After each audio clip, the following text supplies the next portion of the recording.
Live on channel 889 on DSTV Audio Bouquet. Power 98.7. Now we're talking. This is such a tough story. Have you ever had burnout? Proper diagnosable burnout. I'm looking here. Everyone here is under 25. If you've had burnout by 25, you already need to slow down. I've had burnout and had to be hospitalized and infused with, vitamin C and vitamin D to get my body up to normal. But then you've got to rest. And rest means you are doing nothing, not just you are doing less. And so what has been found is a nationwide study by Stellenbosch University talking about how 50% of teachers are burnt out, with 50% wanting to quit as mental health in education reaches a breaking point. The Teacher Preferences and Job Satisfaction in South Africa report, based on data from 1,500 teachers and follow-up interviews, reveals that half of all teachers are considering leaving the profession in the next 10 years. Over 70% of them cited overwhelming administrative duties as their primary source of stress, and many saying these demands leave little time for actual teaching and student support. And I can just imagine if you are a person who is very passionate about your subject, about your students, about what it is that you're doing, to feel like you're in this situation must be an absolute nightmare. Joining us is SADTU spokesperson Nomusa Qimbi, and you are happy, we're happy to take your call as well on 0861 987 000.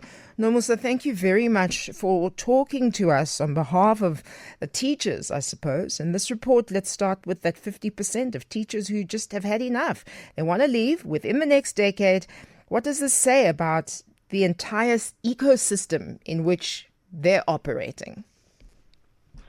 Good afternoon, Pabi, and good afternoon to our listeners. Yes, we have noted this report and we are very much concerned by it. However, it reflects what we have been complaining about and what our members have been raising. Yes, indeed, it shows a very low morale amongst teachers. This is due to the working conditions they work under. And it just shows that there isn't they feel they're not getting enough support from the employer and also even from the parents and society as well, because there are issues that have got to do with discipline and security, which it needs more than the department, but also the parents as well as the community.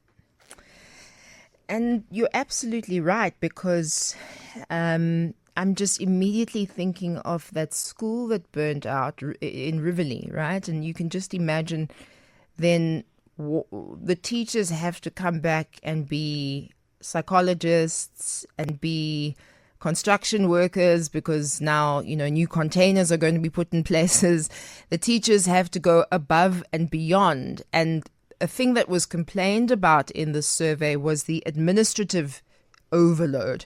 Can you speak to how this burden is affecting teachers? Yes, there's a lot of paperwork that teachers have got to do. There are a lot of files and forms that they have to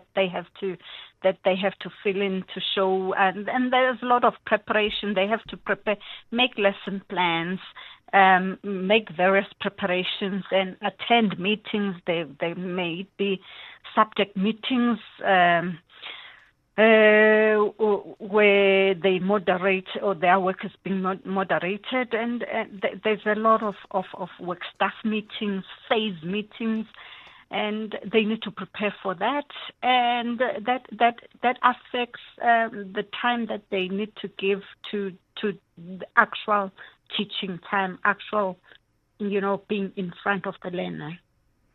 Yeah, I can imagine that's a heck of a lot of extra work. This is alarming, Sis Nomusa. 40% of teachers say that there is nothing that could convince them to take a post in a rural area. I mean, that's very interesting. What specific conditions are in these environments that make them so undesirable? Most of the teachers, they live in urban areas, so they have to travel long distances to these rural areas, and you find that the facilities, we have to, in all honesty, schools in rural areas are not as resourced as schools in urban areas. So they have to travel long distances, and there isn't much support. I remember some years ago, there was a rural allowance that was introduced, but the national government gave it to provinces to run with that in order to attract teachers to rural schools. But it didn't work very well. Yes.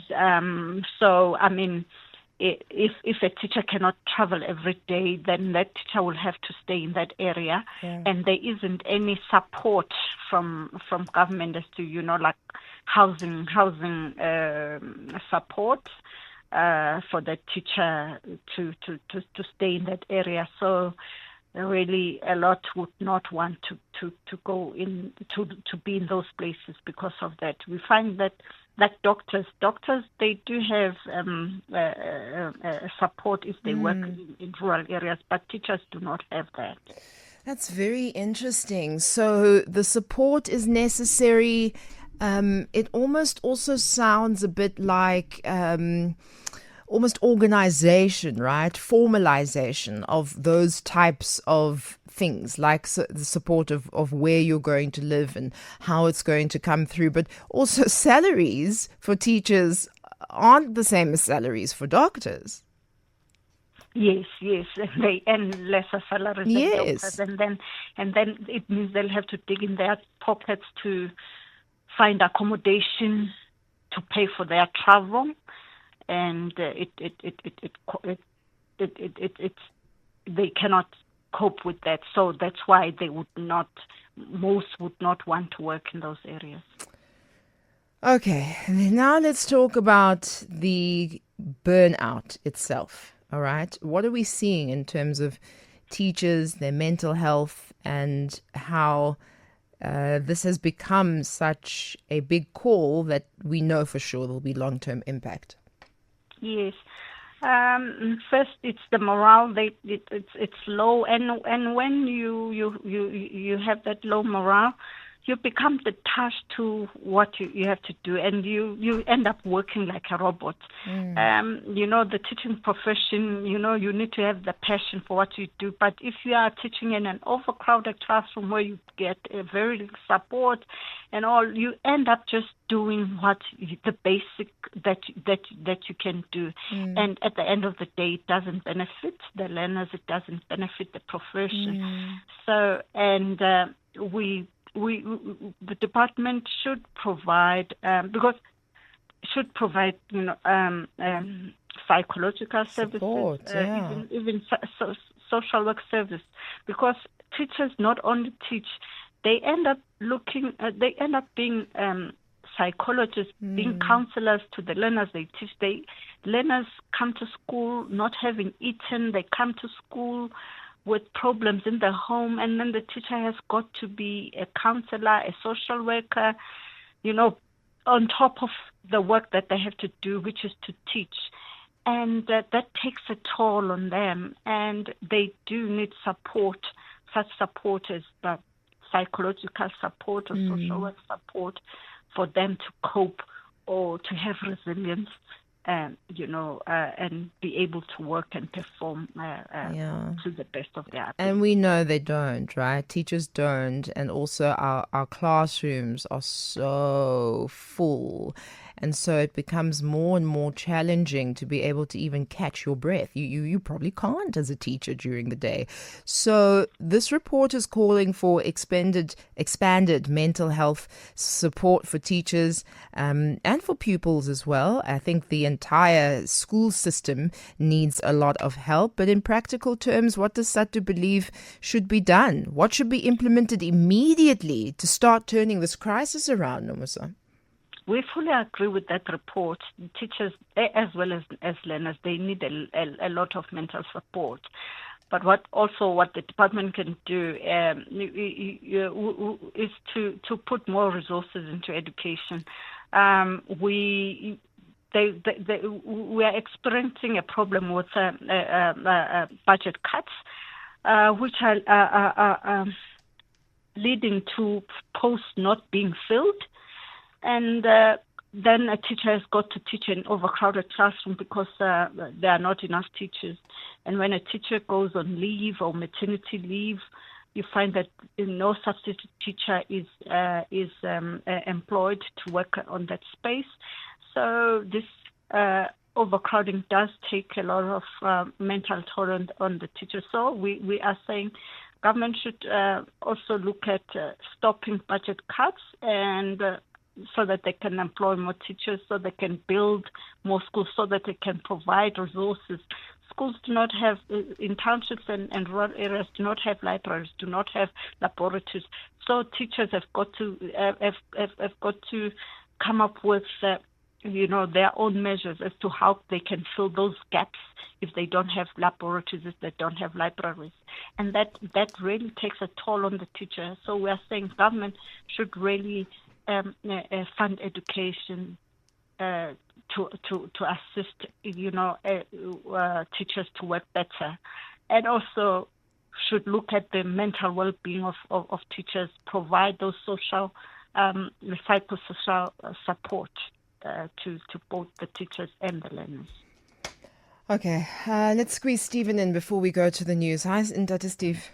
Good afternoon. I was just actually thinking from a parent's point of view. There is no. I just want suggesting from the SADTU person. Is there no any other way where the parents, the union, and can form another? I would say a group, supporting group, in order to can actually look at this thing that are actually asking the teachers for. Because I'm just thinking about. Previously, there was that amount of money that was paid to certain people that are actually, when they are teaching in a place that they think, it was called danger allowance by that time. If you are white and then you happen to be teaching in a rural area, then we are actually paid it. To look at that thing as a stimulus, not something that is actual. But the only way to sit, to have a forum without having to engage the department to map out what's there that you can, because we need to have a solution. Okay. We cannot always be on the complaint counter. Absolutely. Nomusa, in about 20 seconds, what Steve had to say, what are your thoughts? Yes, on the issue of parents and working together with the teachers, SADTU embarked on a campaign way back in 2019, which we call I'm a School Fan campaign, where we were calling on parents as well as communities to be like fans. Like fans, like you support House Club, or be fans of their schools. We went to schools to say schools in communities. We are calling on parents and as well as communities to come to schools to support the teachers as well as learners, because we can see that there's now there's this detachment, between communities and parents and schools. We started that campaign, which we pushed in schools, individual schools, to say individual schools, teachers go out and bring in parents as well as communities.